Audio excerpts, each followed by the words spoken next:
20.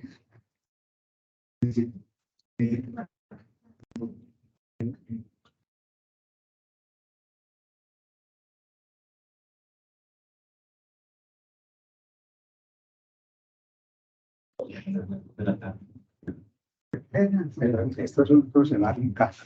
No he escuchado nunca.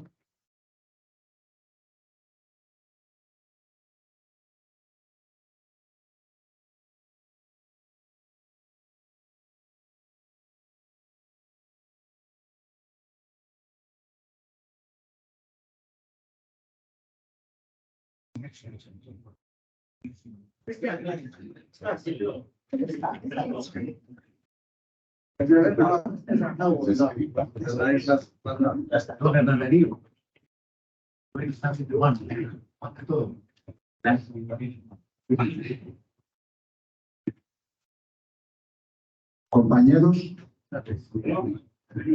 buenas tardes y bienvenidos a este acto de celebración de los 10 años de la Asociación de Trabajadores de la Energía ATRAE. Son las 12 en punto de este 10 de agosto. Hace 10 años, el 8 de agosto, estábamos fundando a la Asociación de Trabajadores.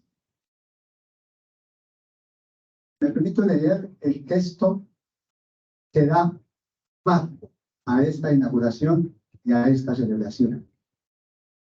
Origen y realidad de una quijotada llamada ATRAE.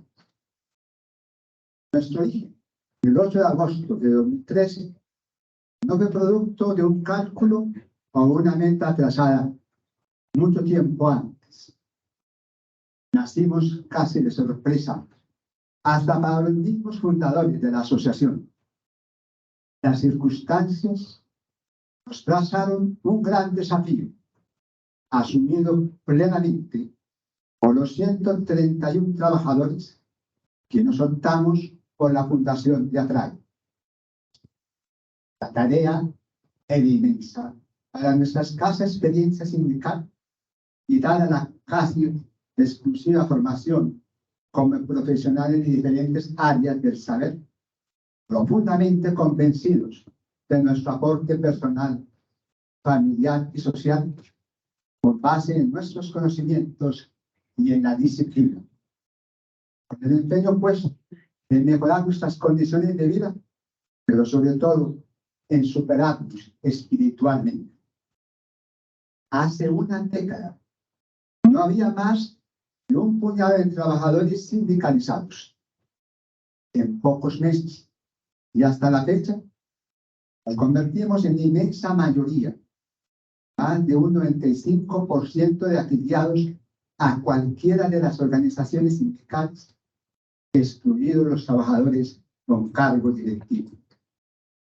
Un logro incuestionable de nuestra participación y una demostración evidente del apoyo de la mayoría a nuestra causa, a los principios y a los argumentos en que nos hemos fundado desde entonces y desde siempre.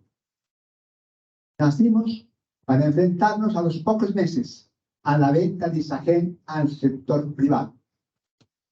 Lo hicimos apoyándonos en serios y juiciosos análisis. Marchamos muchos por primera vez por las calles de Medellín, protestando pacíficamente por la venta de un patrimonio para ese momento sustancialmente público, estratégico, eficiente, eficaz, manejado con pulcritud y al servicio de todos los colombianos. Hemos acordado 3 convenciones colectivas con excelentes beneficios en lo individual y lo colectivo. Defendemos, amparados en la Constitución, en la ley y la regulación laboral, los intereses de los trabajadores. Respetamos a la administración de la empresa, en tanto consideramos necesaria e importante una relación armónica entre el trabajo y el capital, entre trabajadores y directivos empresariales, pero sin dejar a un lado nuestra principal función, hacer cumplir la convención colectiva y fundamentar detalladamente las posiciones asumidas en materia laboral, sin rigideces, pero con firmeza. Cuando la Asamblea de Fundadores de ATRAE conformó una asociación, simultáneamente proclamó sus principios y valores. Y muy poco tiempo después, creamos y adoptamos nuestros eslóganes, bautizándonos en la convicción de nacer siendo la voz de los trabajadores, transformándonos con nuestra voz sin pausa en la incontrastable y magnífica realidad de ser una voz para el bienestar. Somos orgullosamente, felizmente, la Asociación de Trabajadores de la Energía. Somos ATRAE.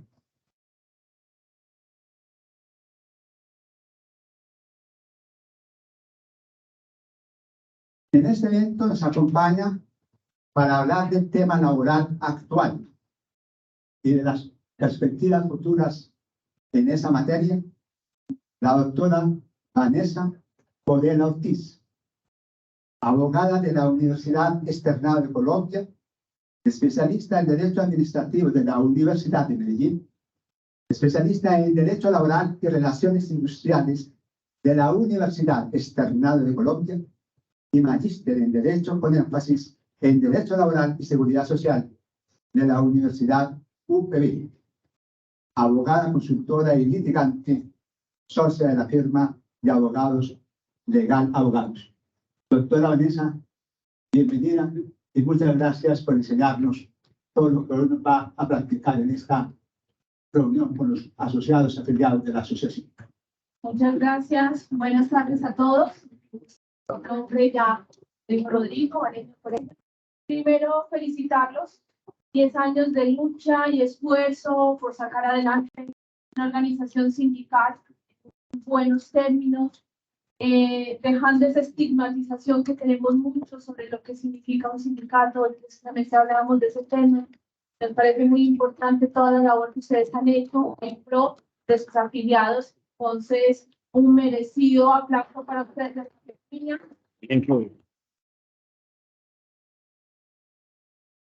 Me hicieron una invitación que agradezco, Rodrigo, a la asociación, para hablar un poco de nuestra realidad sobre la reforma laboral que se nos está presentando, independientemente de la posición política que podamos tener. Es importante analizar qué tan importante, cuáles son los cambios que puedan afectar desde la perspectiva no solamente del trabajador, sino también del empleado, para que podamos construir un país teniendo en cuenta que nuestro Código Sustantivo del Trabajo es un código muy viejo, que ha tenido unas reformas, pero que básicamente se ha construido jurisprudencialmente a través de nuestras altas cortes. Por eso hablaremos hoy de ese tema y de los aspectos importantes. No podemos abarcar todo, pues porque son temas demasiado grandes. Haremos una pequeña exposición de la reforma pensional que ya está haciendo curso. Quiero también informarles que la próxima semana se va a presentar parte de la ministra la reforma laboral. Tiene 12 cambios, 12 puntos que se están estudiando, por lo tanto, mucho de lo que les puedo informar o decir en este momento, a lo mejor va a cambiar. En ese orden de ideas, pues nuestra reforma laboral comienza trayendo a colación los principios constitucionales, donde los incluye y donde de todas maneras también hace parte, gracias, también son principios que se han construido a través de la jurisprudencia y de la OIT. Sin embargo, de los puntos importantes, vamos a hablar de los contratos a término indefinido. Nuestra reforma pretende que hoy en día la regla general sean ese tipo de contratos a término indefinido. Hoy en día tenemos varios tipos de contrato de acuerdo a la duración: contrato a término indefinido, contrato a término fijo y contrato por obra laboral. Sin embargo, en ningún momento en nuestro actual código se establece que esa sea la regla general uno u otro. Sin embargo, con nuestra reforma La regla general va a ser contrato a término indefinido y de manera esporádica será el contrato a término fijo y contrato por obra o labor. En nuestro actual código, nuestro contrato a término fijo es de 3 años máximo. Con nuestra reforma se reduce a 2 años y adicional se debe estipular la necesidad temporal y la conexión con la duración. Es decir, se debe señalar para qué lo queremos y por qué va a durar ese determinado tiempo. Y adicional, es importante tener en cuenta que hoy en día los contratos a término fijo inferior de 1 año se pueden prorrogar durante 3 veces y se convierte a término fijo. Hoy no, con nuestra reforma laboral, esto cambia totalmente y ya el contrato a término fijo o contrato por obra o labor se nos va a volver contratos a término indefinido. Para los trabajadores, me dirán en ese momento, pero es mejor, tenemos más estabilidad. Pero resulta que para el empresario, el empleador, no va a ser mejor, porque de todas maneras, con tu contrato a término fijo, contrato obra por labor, vas a tener una condición o una causal adicional para dar por terminado el contrato de trabajo.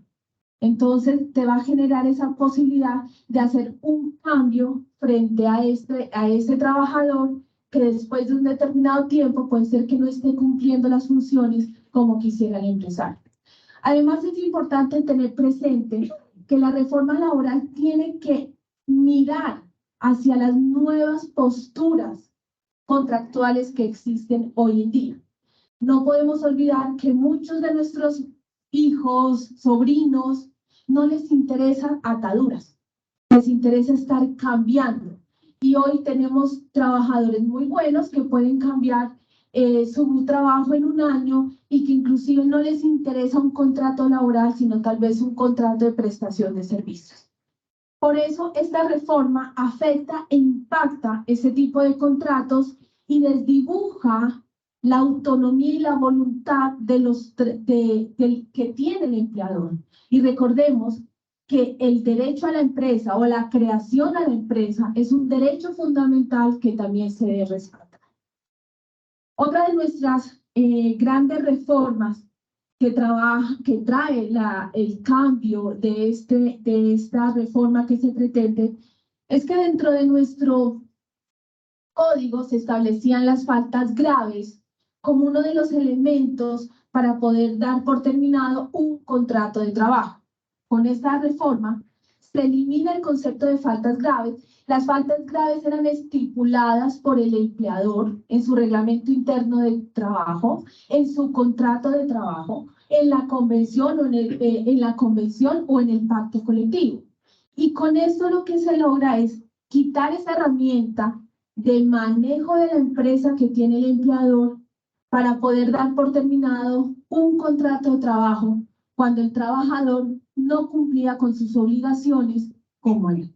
Sin embargo, esta reforma dice que a pesar de que se elimina ese concepto de faltas graves, establece que se deben estipular obligaciones y prohibiciones y señala que el incumplimiento o la violación grave de las obligaciones y prohibiciones es una causal de terminación del contrato de trabajo. Sin embargo, lo condiciona a que debe ser por criterios de razonabilidad y proporcionalidad. Y en este tema es un tema un poco álgido, porque ¿cuál es el criterio de razonabilidad y proporcionalidad si son conceptos subjetivos? No es un tema en que para mí puede ser razonable una cosa y para la otra persona no. Y ahí vamos a tener una coyuntura, inclusive un aumento de los procesos judiciales para poder que un tercero determine si fue razonable y proporcional la sanción. Hay una cosa que llama la atención, que inclusive la puse aquí, que es el trabajador podrá presentar un preaviso de 30 días anteriores a la finalización del contrato, pero no es obligatorio. Y si no lo hace, no pasa nada, lo que pasa hoy en día.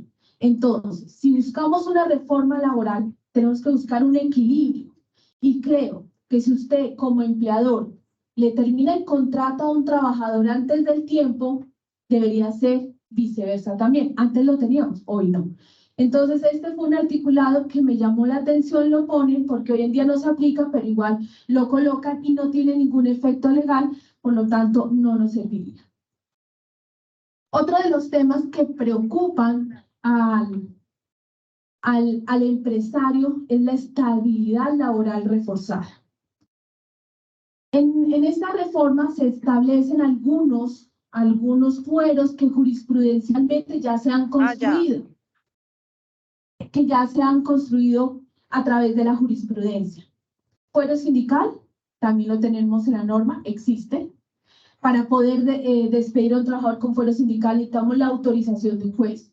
Fuero de salud, y este es un punto muy importante, porque hoy en día no tenemos un criterio claro frente a la Corte Suprema de Justicia, que es la sala o la corte que cierra en materia laboral, y la Corte Constitucional, que es la que vela por los derechos fundamentales. Hay un choque de trenes en sus conceptos de qué es realmente el fuero de salud.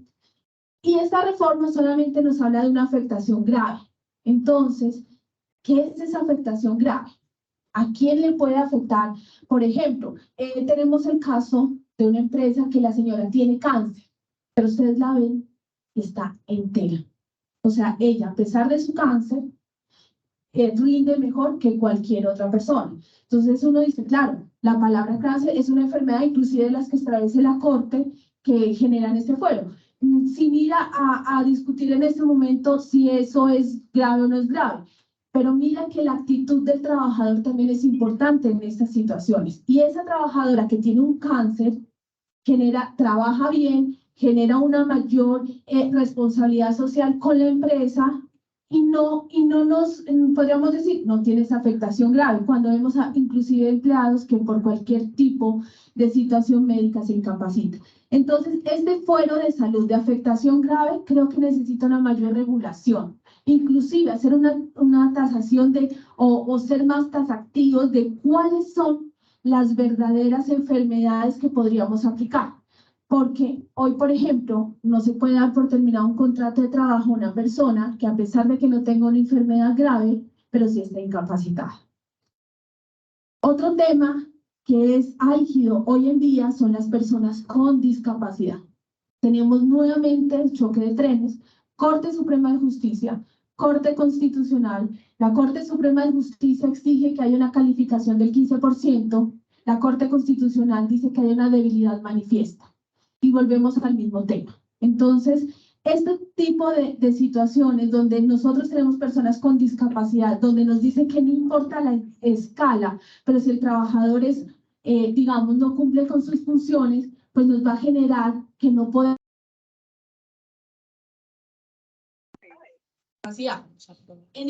Tanto en el fuero de salud, en la persona con discapacidad, hay algo súper importante que trae esta reforma y que me pareció interesante, y es que si usted contrata a esa persona con esa situación, lo deja claro en el contrato, solamente no necesitará autorización de la inspección de trabajo para darlo por terminado. Esto me parece importante, ¿por qué? Porque nos va a permitir poder contratar este tipo de personas que hoy laboralmente están estigmatizadas. Ok, listo. Estas personas que están estigmatizadas, que hoy en día el empleador, el empresario, no contrata a nadie que tenga esta situación. Pero si ya nosotros sabemos, lo dejamos claro y damos por terminado el contrato por una causal objetiva, pues efectivamente nos va a permitir contratar a esta persona y las vamos a dejar de estigmatizar como hoy en día ocurre y vamos a tener una fuerza laboral importante que a lo mejor se está desperdiciando. La mujer en estado de embarazo, pues ella ha tenido una protección grandísima. Con esta reforma, este fuero se amplía al padre por 6 meses. No necesita autorización de la inspección cuando la contratamos por esas mismas circunstancias. Hoy en día, en este año salió la ley 2306 del 2023 que permite que se amplíe este fuero después de los las 18 semanas, uno tiene un periodo de lactancia y posterior a eso la amplía a 2 años más, siempre y cuando ella siga en lactancia con su hijo. Entonces, la mujer en este embarazo, así no esté en la reforma, tiene una protección muy grande y recordemos que esta protección no solamente va para los contratos laborales, sino también para los contratos de prestación de servicio. Y un cambio súper importante frente al fuero de prepensionados. Hoy en día, el fuero de prepensionados se da por edad y semanas. Sin embargo, si usted tiene las semanas y no tiene la edad, se le puede dar por despedido y no lo cobija ese fuero de prepensionado. Con la reforma, sí, tiene que faltarle 3 años, ya sea por edad o por semanas, y le generará esa reforma. Como lo dije, todas estas circunstancias, salvo el fuero sindical, tienen que quedar escritos en el contrato para poder dar por terminado el mismo con una causal objetiva. Terminación del contrato. Otro de los grandes aspectos es la terminación del contrato sin justa causa, la indemnización. Se elimina, hoy en día tenemos 2 formas de indemnizar los contratos a término indefinido, que son los que ganan hasta 10 salarios y los que ganan menos de 10 salarios. Los que ganan 10 salarios tienen una indemnización de 30 días, posterior al año subsiguiente 20 días y proporcionalmente superior a 20 tienen una indemnización diferente. Sin embargo, en esta reforma nos eliminan esa clasificación y lo que hacen es aumentar esa indemnización. Entonces, para los contratos a término fijo, sería lo que falta para finalizar el contrato, y recordemos que si pasa de 2 años de prórroga, se nos vuelve contrato a término indefinido y no podrá ser inferior a 45 días, lo que antes teníamos en 30 días el primer año. Los años subsiguientes son 45 días y proporcional, antes eran 20.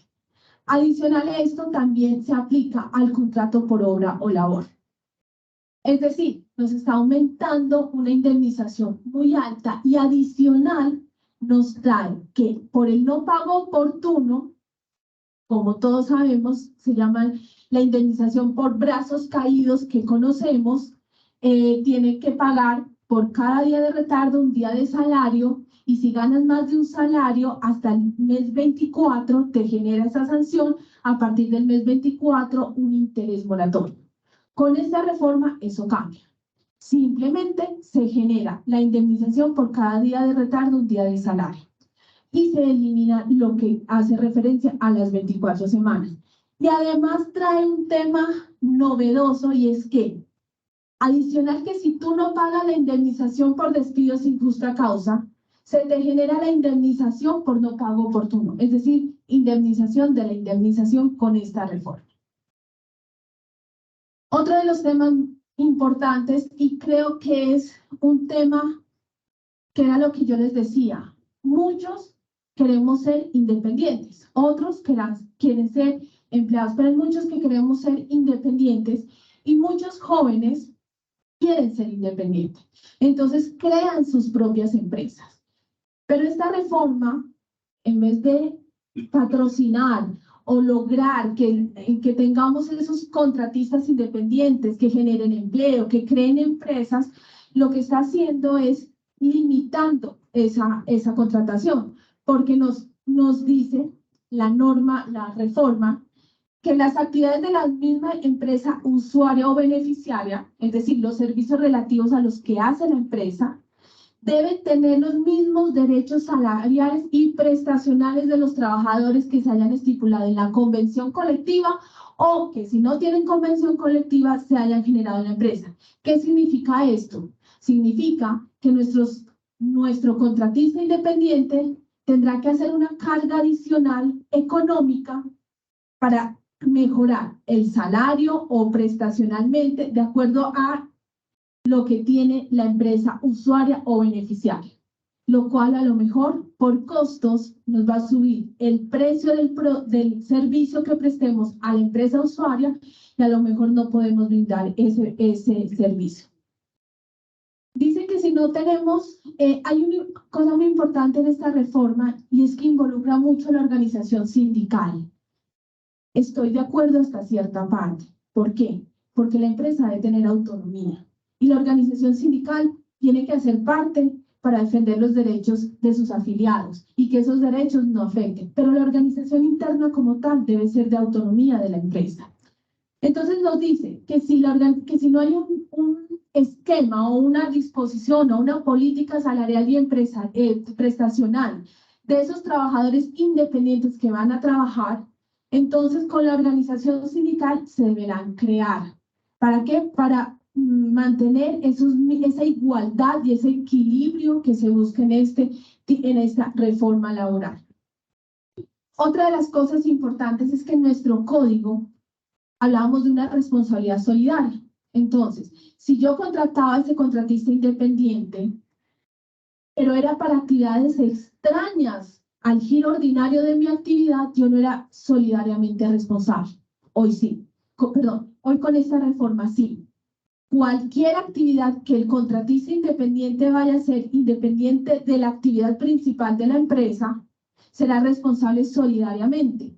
Antes era solamente por prestaciones sociales y salarios. Ya hoy se incluye la seguridad social. Otro de los cambios importantes, que era lo que yo les decía, son los contratos de prestación de servicios. Creo que la reforma no tiene que eliminar este tipo de contratos. Por el contrario, tiene que fortalecerlos, robustecerlos, volverlos más grandes, para que generen una cotización a la seguridad social como lo que se pretende con la reforma pensional.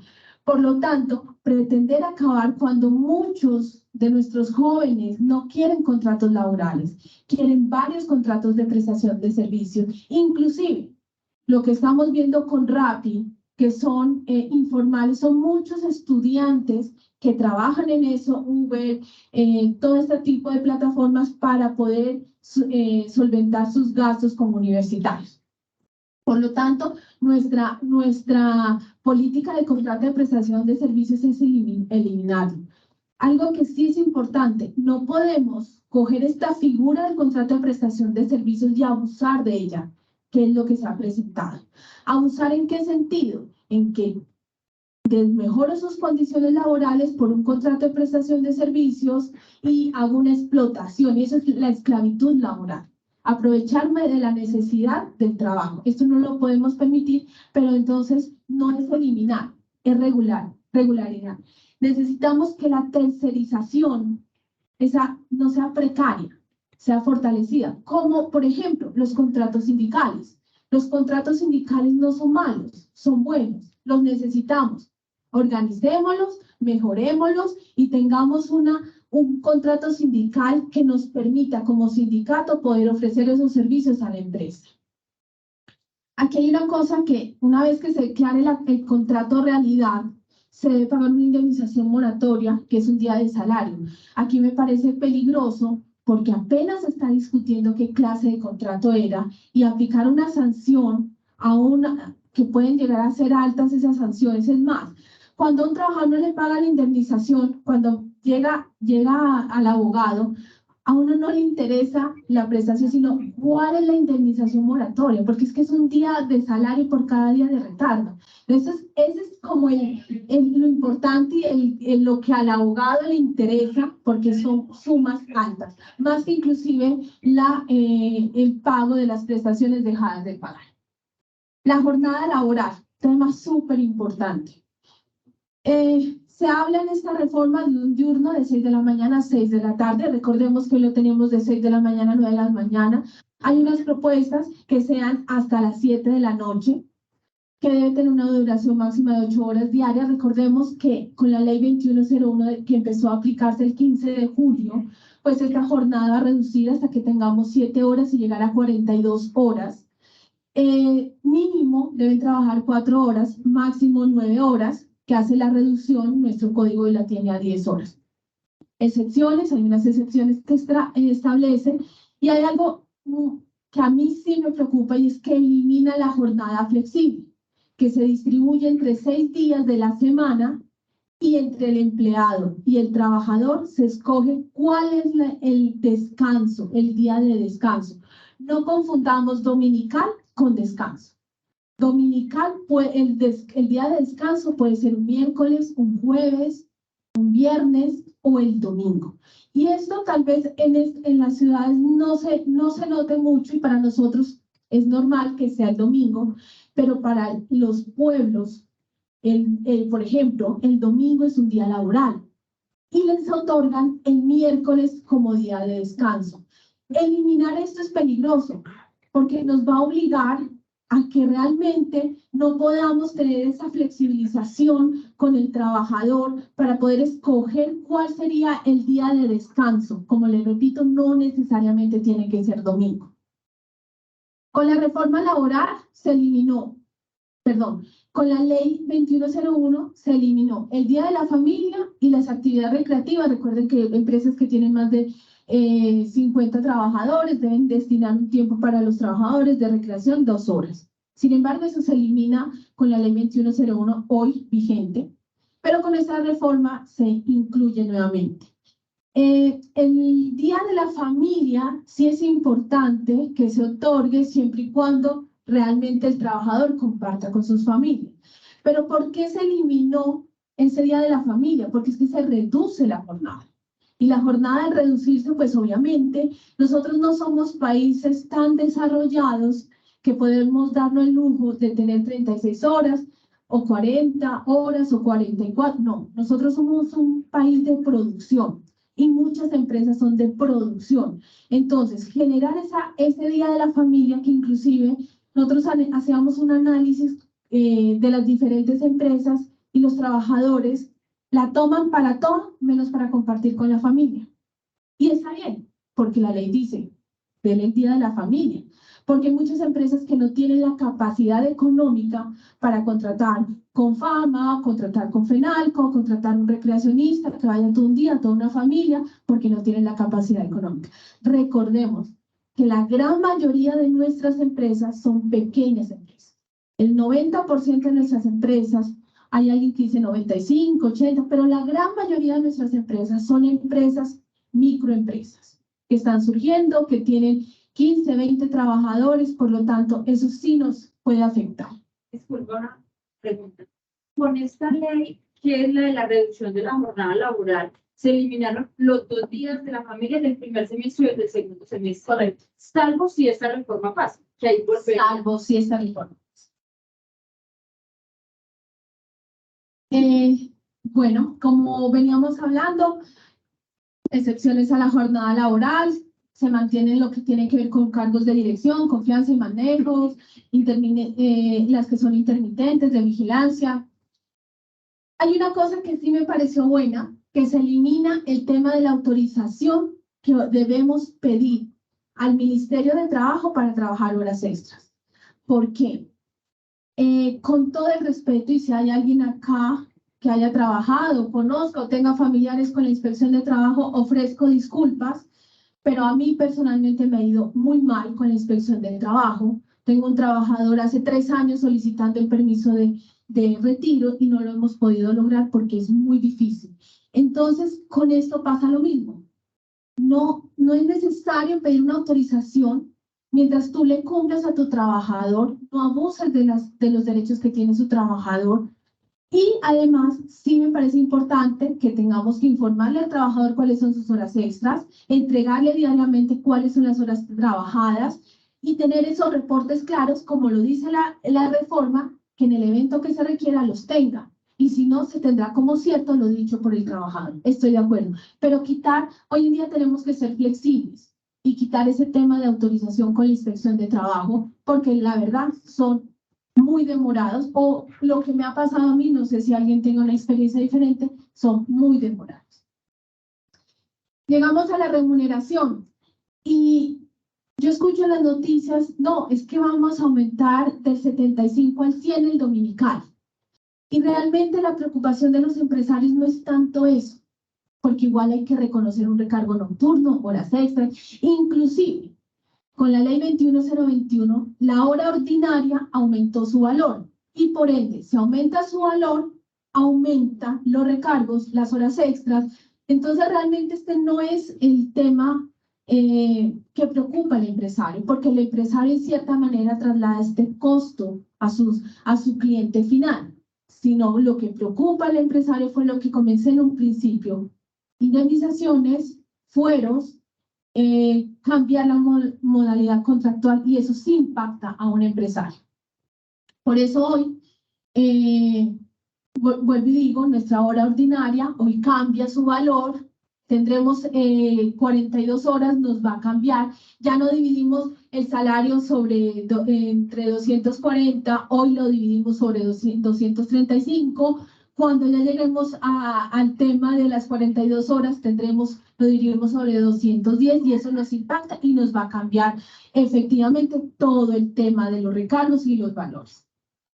Lo que hablaba de los trabajos en plataformas digitales, pues ustedes mejor que nadie saben, esto es una nueva forma de contratación, no se puede pactar exclusividad, se debe afiliar a la seguridad social, y estoy de acuerdo, no podemos permitir que los Uber, los Rappi anden sin una seguridad social.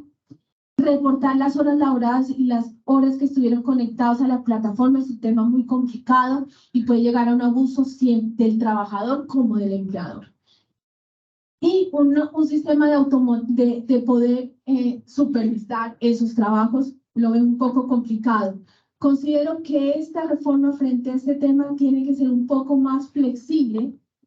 Sí estoy de acuerdo, en mi concepto, alguien puede pensar diferente, que sí es necesario la afiliación a la seguridad social como derecho mínimo para ellos. Y no necesariamente una afiliación como el tema laboral, sino inclusive de una prestación de servicios, pero que estén afiliados.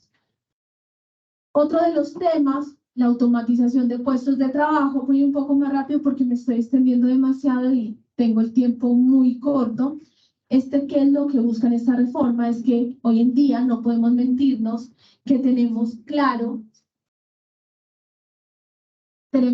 que los computadores, la tecnología se está metiendo muy rápido en nuestras empresas, y lo que busca esta empresa es que no se castiguen esos puestos de trabajo, sino que le enseñemos al trabajador a que viene a cómo manejar esos equipos. Ustedes no me han de creer, hace muchos años en la DIAN me tocó un trabajador que usaba máquina de escribir. Muchos de los que son jóvenes sabrán qué es máquina de escribir, a los que sí nos tocó con el tapateclado y aprender a meter la hojita, sabemos qué es eso. Y el señor decía: yo no sé usar un computador, me tienen que dejar con mi máquina de escribir.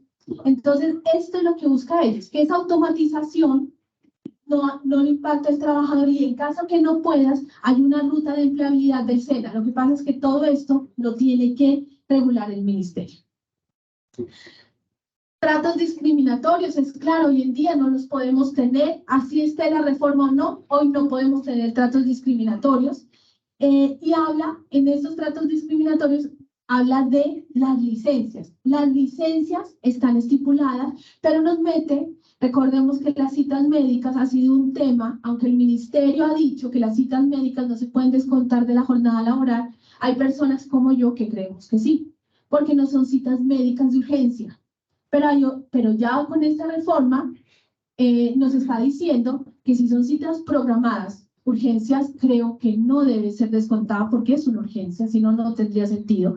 Pero las citas programadas no se pueden descontar de su salario ni compensarse, entonces las va a tener que asumir el empresario. Y adicional, nos mete las obligaciones escolares del acudiente a esa persona. A mí personalmente me parece que esto no es el objetivo de una reforma laboral.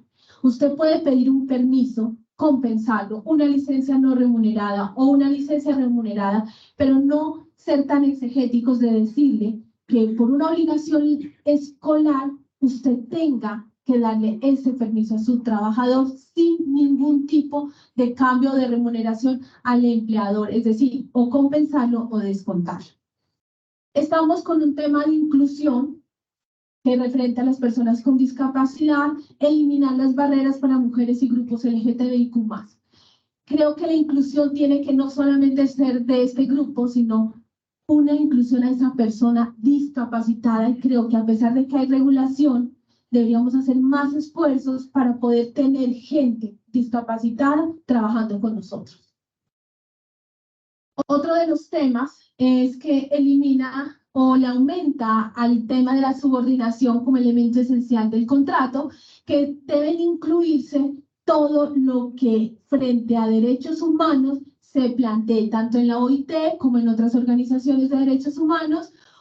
Y esto es algo, antes hablaba que era lo que estaba aprobado por el país, sin embargo hoy nuestra Corte utiliza recomendaciones y sabemos que las recomendaciones de la OIT no obligan a un país, solamente los que estén efectivamente ratificados por nuestro país a través del Congreso y de todo el trámite. Sin embargo, la Corte sí trae las recomendaciones en su jurisprudencia para determinar o fallar en favor o en contra de alguna de las partes. Entonces, creo que es un tema bonito, lo mete, pero no cambia la esencia del contrato. Volvemos al tema de la protección de la mujer, jornada flexible para los trabajadores que tengan responsabilidades con sus familiares de cuidado. Entonces es un tema que se debe desarrollar un poco más, porque hoy en día tenemos un fuero de familia. Y este es uno de los problemas que se puede llegar a presentar, porque este es uno de los fueros que jurisprudencialmente se ha creado y que a muchos empleadores no les va a gustar. Trabajador doméstico por escrito. Hoy muchos de los que tienen trabajadoras domésticas le aseguro que no tienen contrato escrito. Sin embargo, nos obliga a tener un contrato escrito y a depositarlo en el ministerio, lo cual me parece algo innecesario. Porque mientras volvamos al mismo tema, respetemos los derechos, el contrato verbal existe y se puede tener. Nadie ha dicho, ni la jurisprudencia ha dicho que eso sea contrario a esto. Licencia de paternidad. Pues ya hoy tenemos 2 semanas, se nos aumenta a 12 semanas según esta nueva reforma.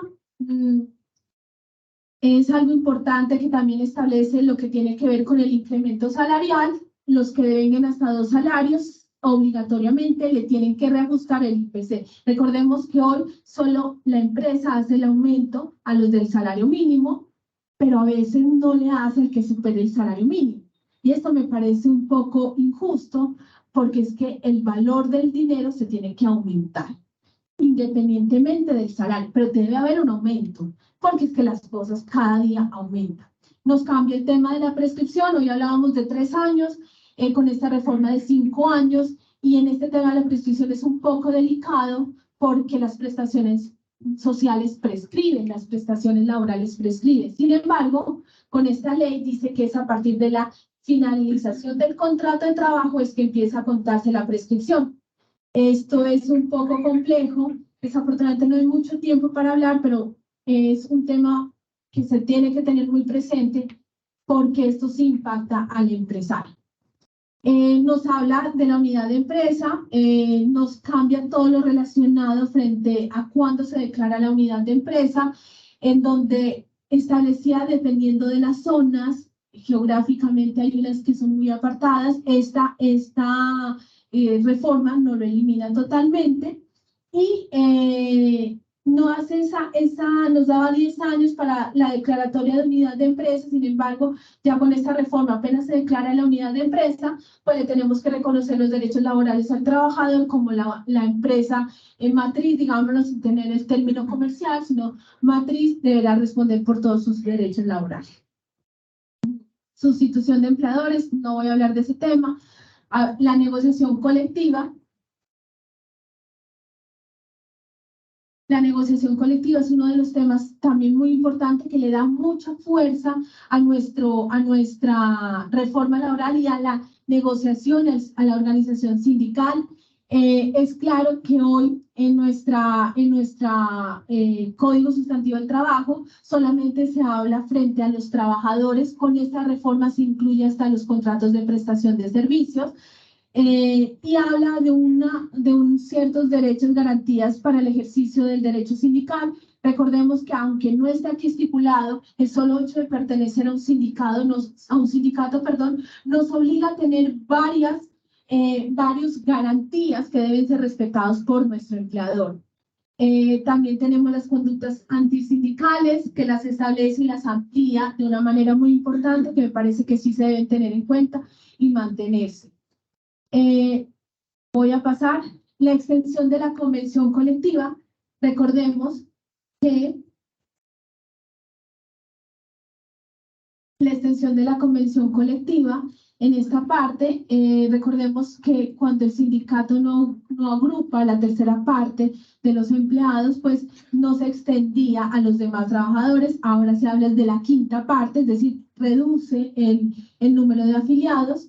Se amplía esta extensión a los sindicatos de industria que antes no lo teníamos, y nos habla de las convenciones colectivas celebradas en otro nivel. Se requiere para que su extensión el sindicato o sindicatos afilien cuando menos la 10ª parte de sus trabajadores.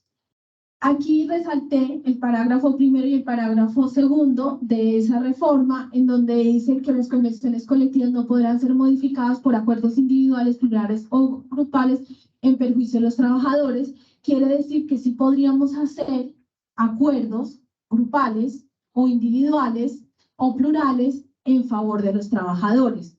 Y eso me parece importante porque la convención colectiva nos amarra durante 2 años, pero si vemos mejoras a esa convención a lo largo de un año, pues las podríamos hacer para bien de los afiliados. También todo esto se aplica teniendo en cuenta la proporción del sindicato, que también nos establece la reforma. Una cosa súper importante es la unidad negocial. Hoy en día tenemos, no sé si aquí se presente, pero tenemos varias convenciones colectivas en una misma empresa. Lo que pretende esta norma o lo que pretende este proyecto es que haya una sola. ¿Por qué? Porque si hay varios sindicatos, yo no puedo ofrecerle mayores garantías a uno y menos garantías al otro. No lo permite. Esas son conductas que van en contra del sindicato. Entonces, con esta reforma nos está diciendo, tengan una sola convención. Y esto en mi parecer va a ayudar a que todos los sindicatos que se crean solamente para beneficio de unas personas empiecen a eliminarse y podamos tener una sola convención colectiva que nos conviene a todos.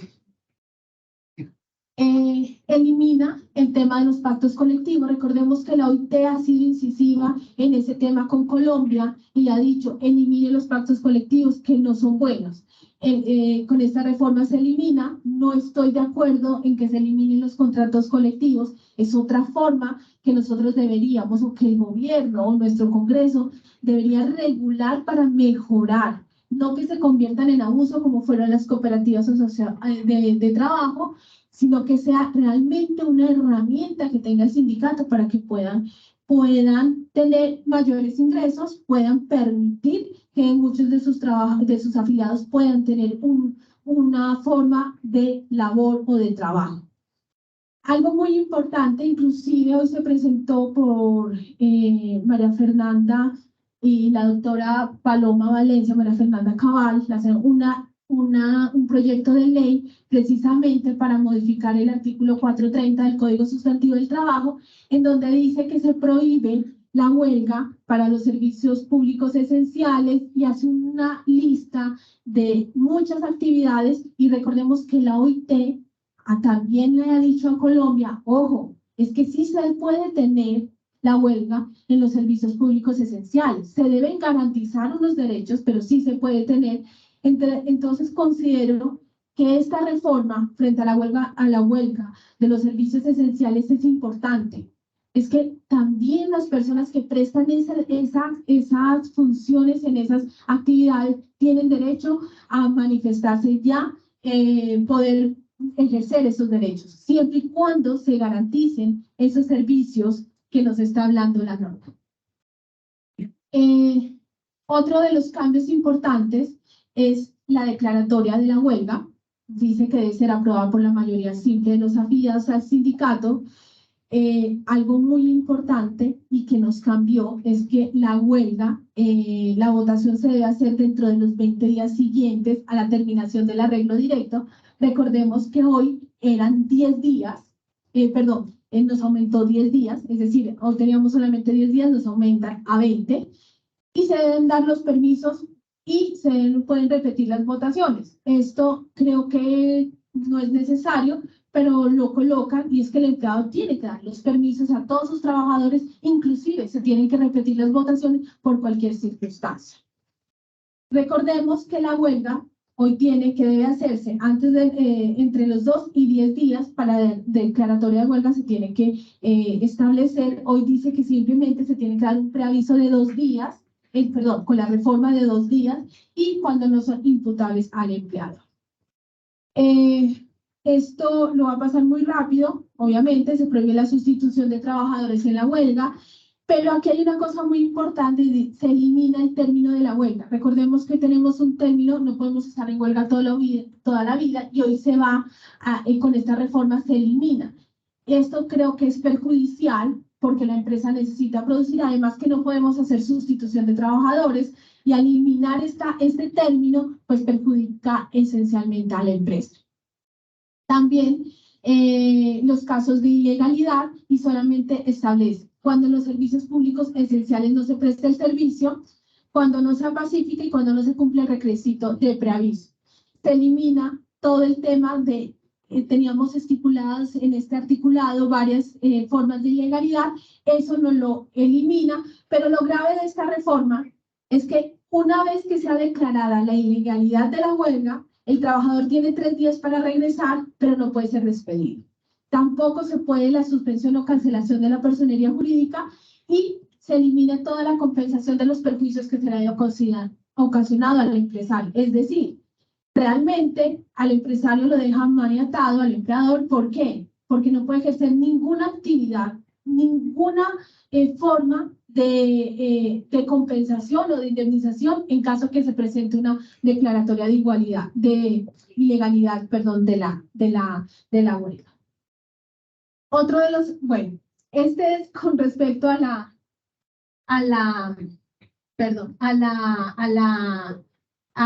reforma laboral que tenemos, es muy a grosso modo, porque tengo que terminar, y quería hablarles de la reforma pensional, muy por encima, pero para que la tengamos en cuenta, porque eso hoy sí está haciendo trámite, la reforma laboral todavía no la han presentado. Esta reforma pensional se nos divide en 4 pilares: solidario, semicontributivo, contributivo y voluntario.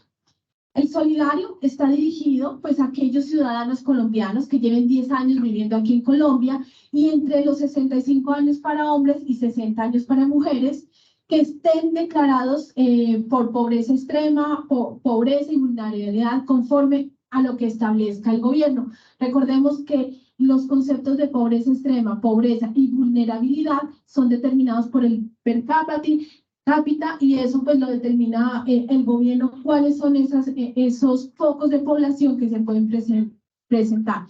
Ellos se les va a garantizar una renta solidaria mínima básica para que puedan subsistir.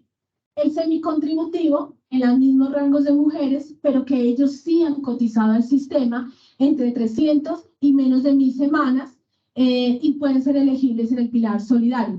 Estos pilares van a estar sometidos al CISBEN. Quiero hacer una aclaración: el CISBEN no es salud nada más. El CISBEN es una fórmula de censar en qué estrato socioeconómico están las personas. Cuando nos dicen las empleadas no quiero perder el CISBEN, por lo general no lo pierden porque ellas ya están censadas en una tabla socioeconómica que establece el gobierno. Lo que nos importa, el pilar contributivo, que somos la gran mayoría, este está dirigido para todos nosotros, dependientes, independientes, incluyen servidores públicos y los rentistas de capital. Los rentistas de capital son aquellas personas que viven del arriendo, tienen varias propiedades y viven del arriendo. Estos son los que denominamos rentistas de capital.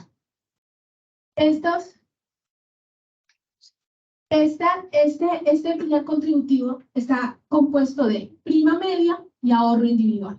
Prima media, el proyecto de ley es que todos los que ganen de 1 a 3 salarios mínimos tienen que estar en Colpensiones. Es quien administra hoy en día el régimen de prima media. Y los que ganen superior a 3 salarios mínimos deben estar en el ahorro individual, las diferentes AFP que hoy tenemos, que son Colfondos, Porvenir, Protección y Mutua. Solamente tenemos 4. Es decir, que si una persona gana 5 salarios mínimos, los 3 primeros salarios se van a Colpensiones y los 2 salarios restantes se van al componente de ahorro individual. La pensión, ¿quién la otorgaría en este pilar contributivo? La otorga Colpensiones. ¿Y cómo sería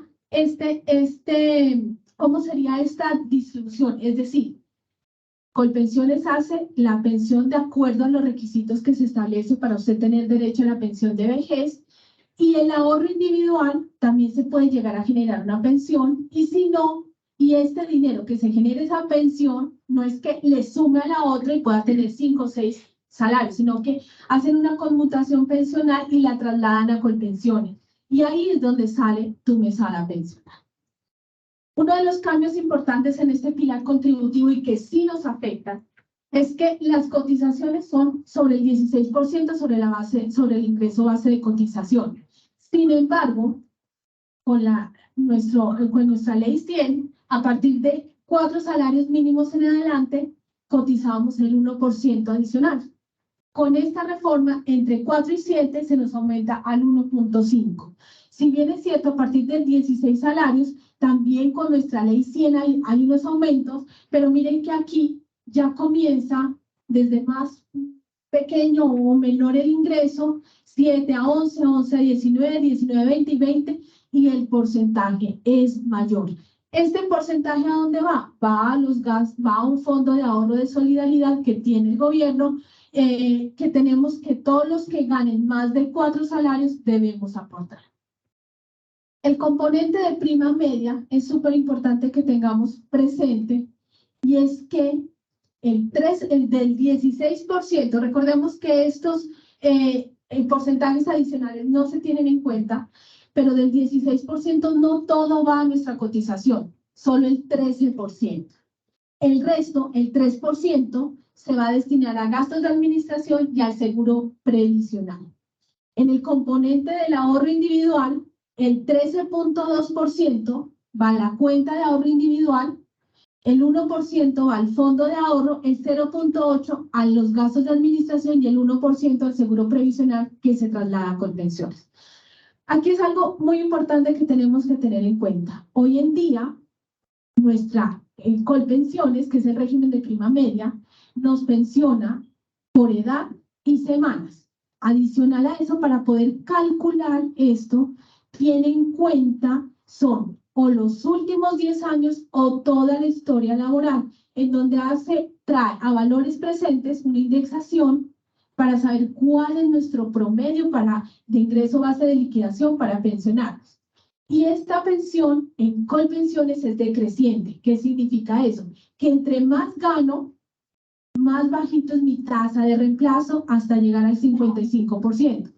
Por eso, cuando yo cotizo superior a las 1.300 semanas, es decir, 1.350, por cada 50 semanas adicionales a las 1.300, me reconocen sobre esa tasa de reemplazo que podemos arrancar en el 55%, un 1.5% adicional. Por eso, la Corte Suprema de Justicia dijo que cuando uno cotiza más de las 1.800 semanas, también se deben tener en cuenta para llegar a la tasa de reemplazo de un 80%. Esto se mantiene, mientras que en el ahorro individual es muy diferente. Usted hace un ahorro, mire que solamente ahorramos el 13.2% de ese 16%. Y eso lo que hace es, el fondo privado lo invierte en inversiones extranjeras o nacionales, y esos rendimientos financieros que se generan son los que suman para mi aporte pensional. Hoy en día está así y se mantiene en la reforma. Sin embargo, para yo pensionarme con un salario mínimo en el régimen de ahorro individual, debo tener aproximadamente 221 millones de pesos.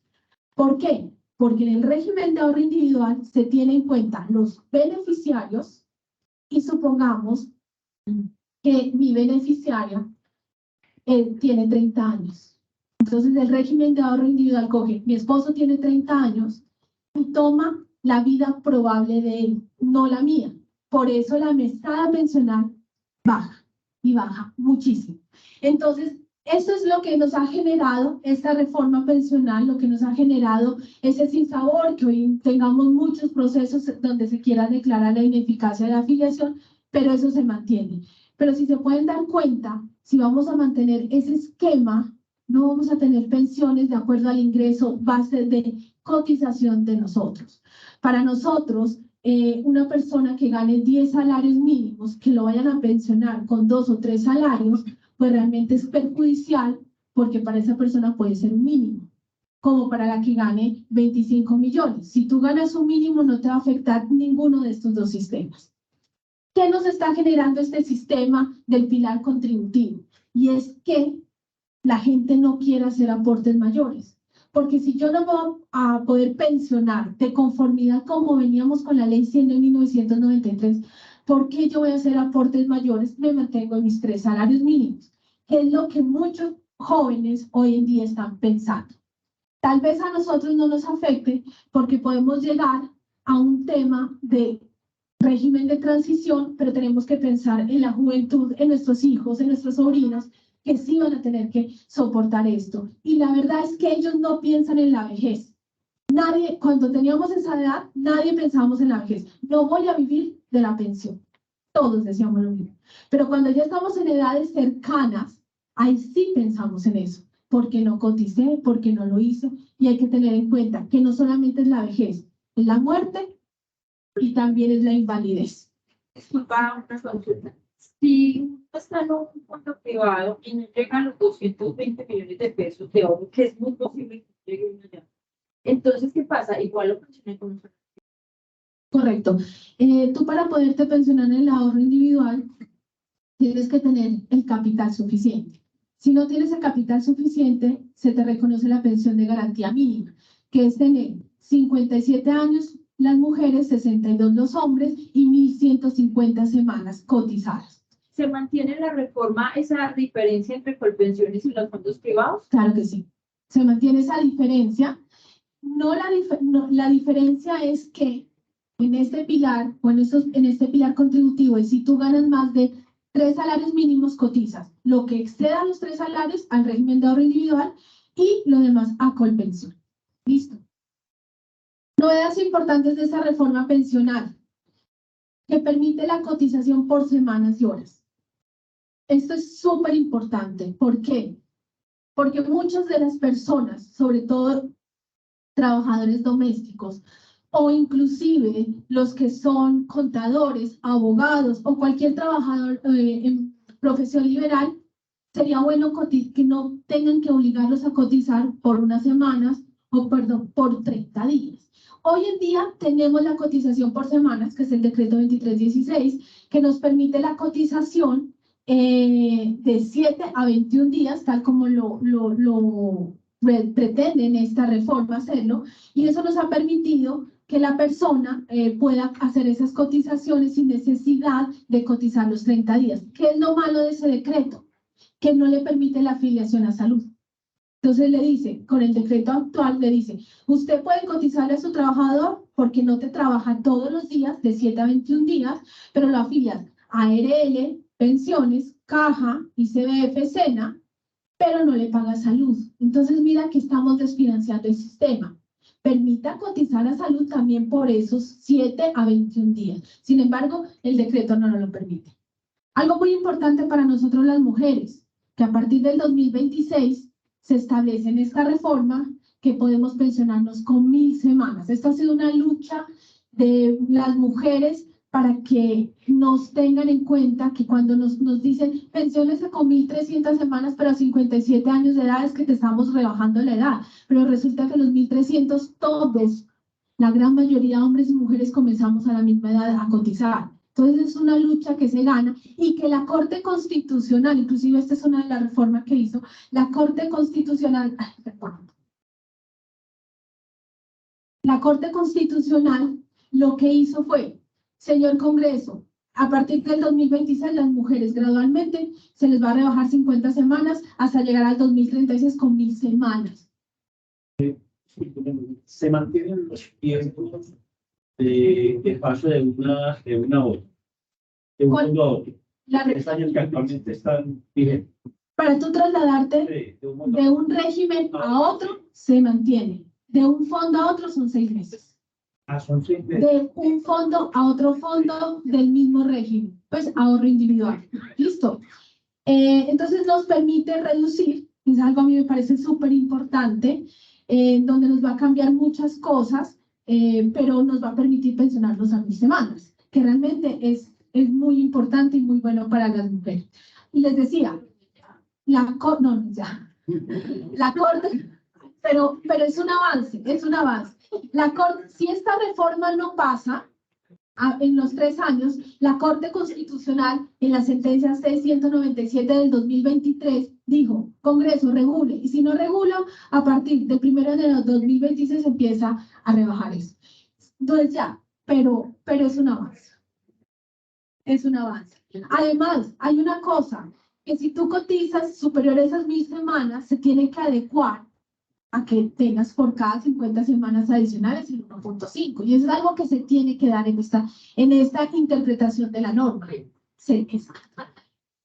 Otro de los aspectos importantes es que las mujeres que cumplen la edad mínima para pensionar y no tengan las semanas podrán obtener el beneficio de disminuir 50 semanas por cada hijo hasta llegar a un mínimo de 1150. Aquí hay una incongruencia, porque vamos a hablar de 1000 semanas en la anterior y 1150 semanas, pero nos van a decir, por cada hijo que tengas, hasta 3, te voy a rebajar 50 semanas, son 150 semanas. Máximo que está rebajado. Claro, no es ideal, pero pues ya nos van premiando por ese lado a las mujeres, así que podemos tener hasta 3 hijos para que se haga el beneficio. También hablan de una pensión anticipada, es para aquellas personas que no están en el régimen de transición y tengan más de 1000 semanas. Miren, algo muy contradictorio. Las mujeres somos 57. Aquí a los hombres les aumentaron, son 62, le aumentan 3. Para nosotros nos aumentan más. Son 62 años para las mujeres y 65 para los hombres. Entonces nos aumentan más edad en este paro. Y nos dicen, si tienen 1000 semanas, nos van a dar una renta básica, pero nos van a descontar para salud y para pensión para llegar hasta las 1300 semanas. Pero debes tener más de 1000 semanas para obtener eso. Frente a la pensión de sobreviviente y de invalidez, realmente se mantiene lo mismo. Sin embargo, hoy en día hay una discusión en la Corte Suprema de Justicia y la Corte Constitucional de si la convivencia de los 5 años es para el pensionado o el afiliado. Con esta reforma quita esa o hace esa división y le establece 5 años de convivencia que debe tener anteriores a la fecha de muerte de la persona que se causa. Entonces, del afiliado o del pensionado. De esa manera zanja cualquier discusión que trae la Corte Suprema y Corte Constitucional, que hoy en día la tenemos y es un tema muy complicado para los que estamos en ese tema. Obviamente, para el pensionado habla de la convivencia simultánea y no entiendo por qué para el afiliado no.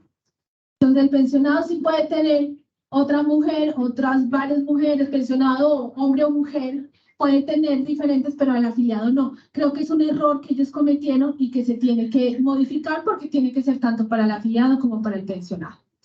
El régimen de transición, que es algo muy importante, se requieren 900 semanas para los hombres y 750 semanas para las mujeres. Volvemos a reivindicarnos en esta parte.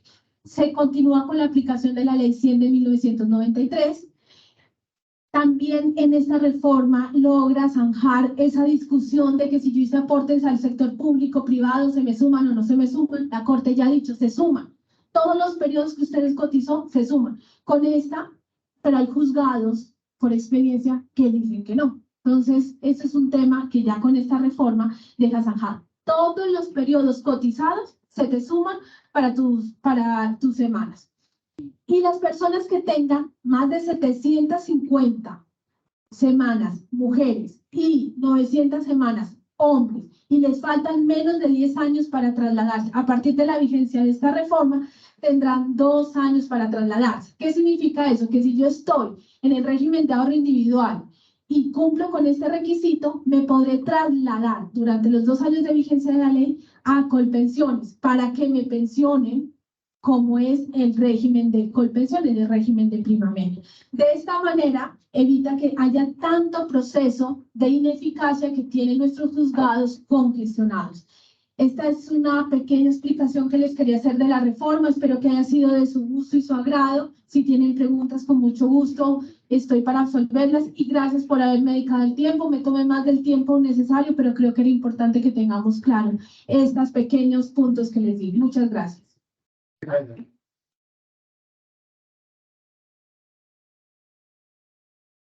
Una pregunta, ustedes en esta ley pensional, eso sí está en curso, está en proceso de discusión. Y si llega a ser aprobada, eso es como paquete.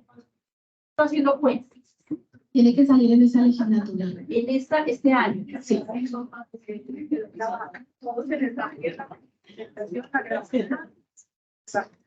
Ah, otra pregunta que quieran hacer, con mucho gusto estoy aquí para absolver. Si me permiten, porque me tomé más del tiempo, eran 40 minutos, me tomé más del tiempo. Muchas gracias por su atención. Gracias. Gracias.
Voy a llevar el PC para allá para acomodarlo y que se vea un poco lo de la transmisión.